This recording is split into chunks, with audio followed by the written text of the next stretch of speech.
So at the moment, we have a survey, a welfare survey, which is active, and we are collecting responses from students. So if you're a student listening to this, please go onto the Facebook group and fill that out, because there is very little data out there on the mental health of Manx students. Manx students are in such a unique position because travelling between two jurisdictions and having to do all the administration that goes with that, things will get lost. And so actually asking people exactly how we can help them and exactly what issues they have faced.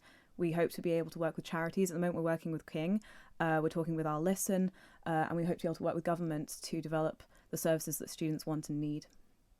I'm going to spring this upon you, William King, who joins us in the studio. First am I. You're just about to head off.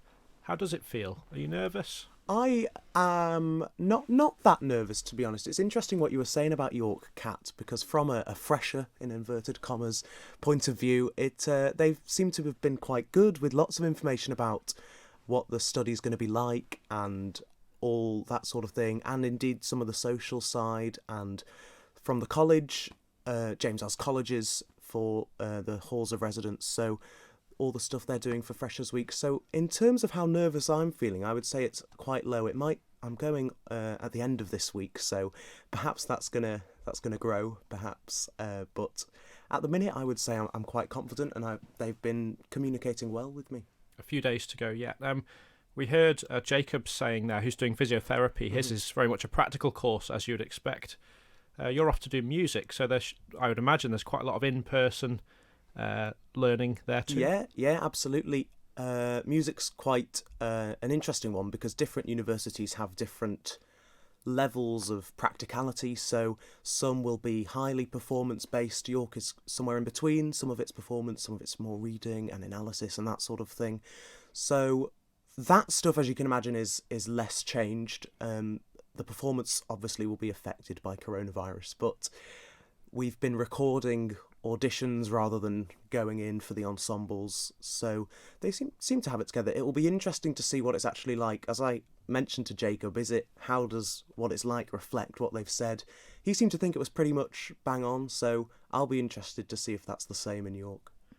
Will and Kat, University of York's obviously a campus university, so students are very much in, there's certainly a nucleus there.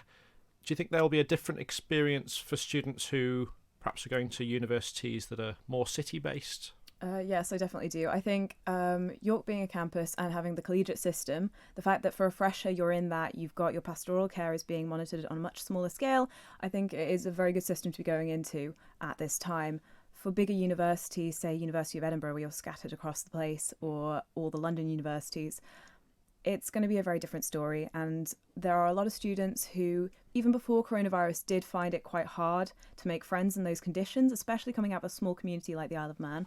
So I think it's just being extra aware of the fact that you've got to build your own social safety net where possible. Lean into the fact that you're from the Isle of Man. Lean into the fact that there are other Manx students in the same position as you, and contact them when and where possible. But apart from that, if you can, I'd suggest getting involved with societies. As much as they won't be able to run in the same way they used to, they are all very desperate for members. So actually they'll be providing far more incentives than they used to, and it is a very nice way of building a network of people around you.